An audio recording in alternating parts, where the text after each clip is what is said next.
An unexpectedly large number of German armored formations remained mobilized well after victory in Europe Day, for a multitude of reasons. Among these were panzer units that still possessed fully functional tanks and assault guns. The remnants of the 11th Panzer Division formally laid down their arms after repositioning away from the advancing Soviets, surrendering their weaponry on the 8th to 9th of May, 1945, to the United States 90th Infantry Division.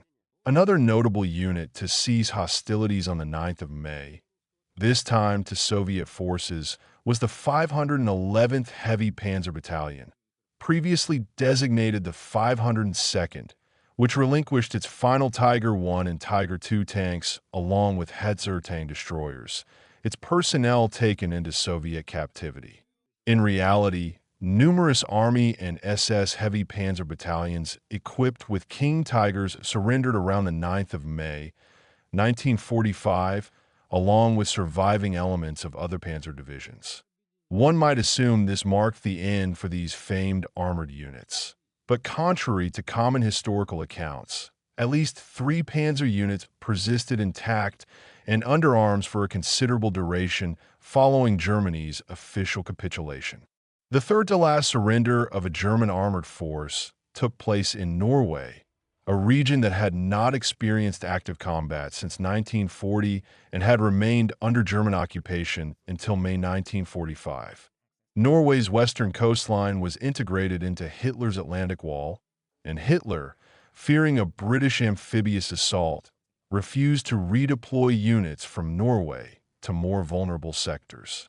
Norway held critical importance for the Germans, as its occupation, together with Denmark's, secured the vital supply of Swedish iron ore and ball bearings, both indispensable to the Nazi war economy. By May 1945, the German garrison in Norway comprised an astonishing 350,000 troops, including 192,000 army personnel.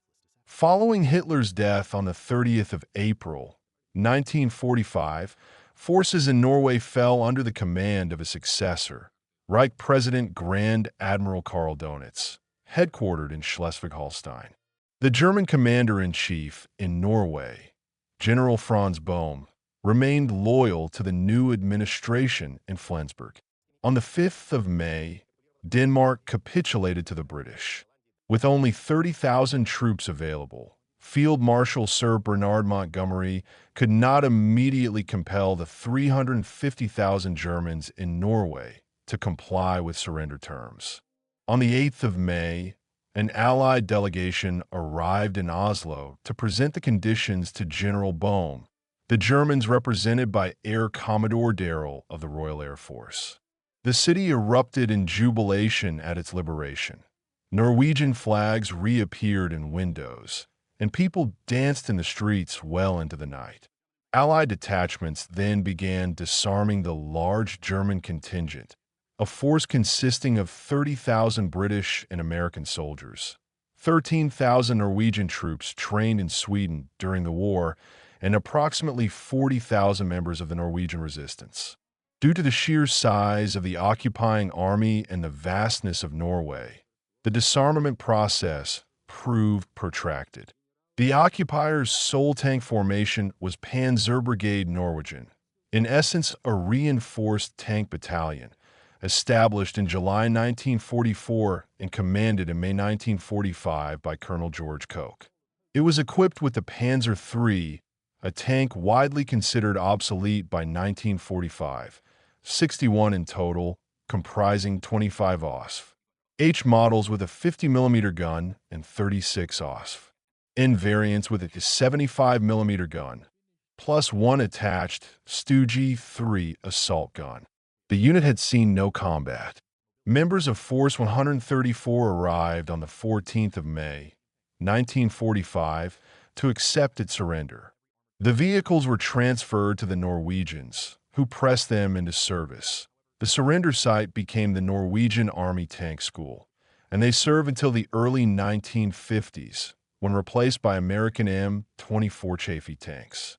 The 75 mm armed Panzer IIIs were later dug in up to their turrets and reinforced with concrete as permanent defensive positions against a possible Soviet invasion, remaining in service from 1953 until the 1980s.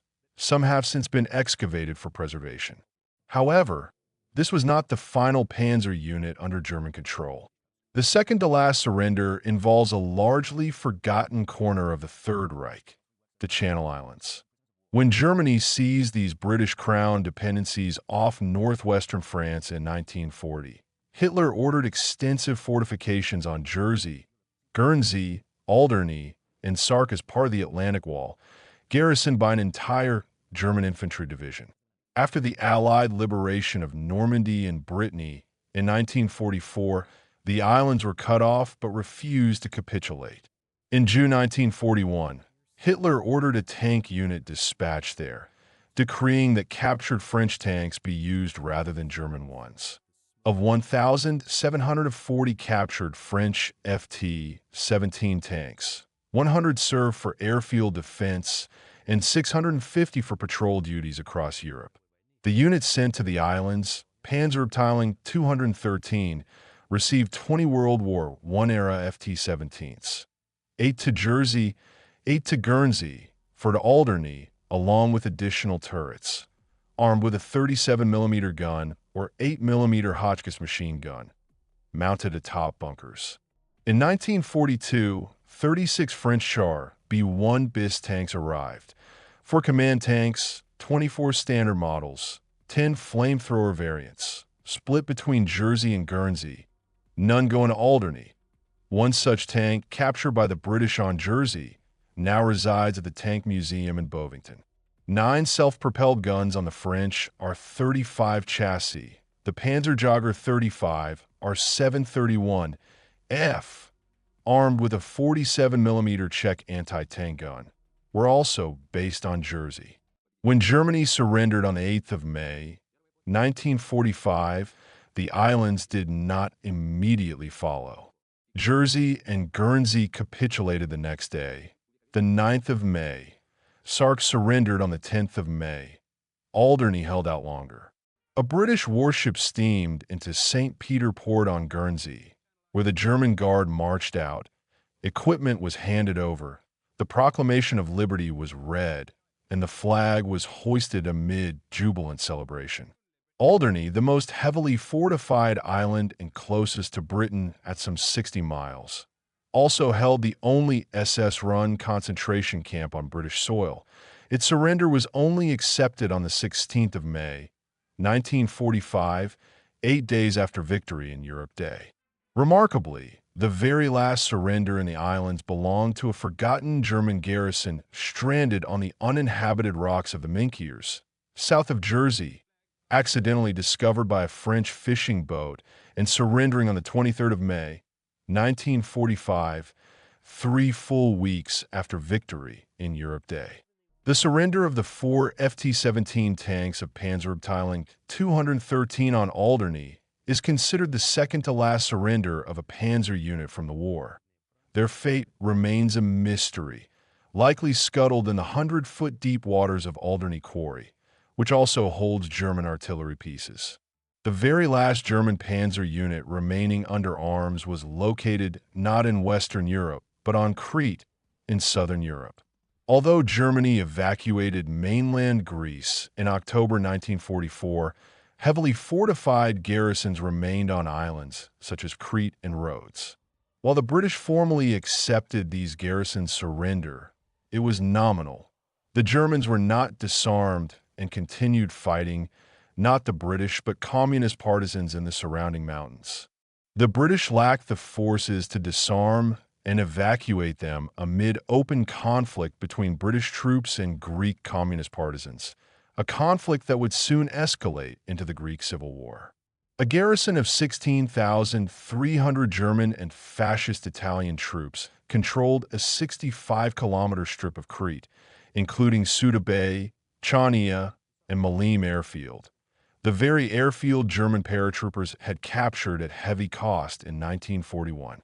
Disarming them would have invited massacre by angry locals and partisans, so the British left them in place and even used them against the communists. British occupation troops arrived on Crete on the 11th of May, 1945.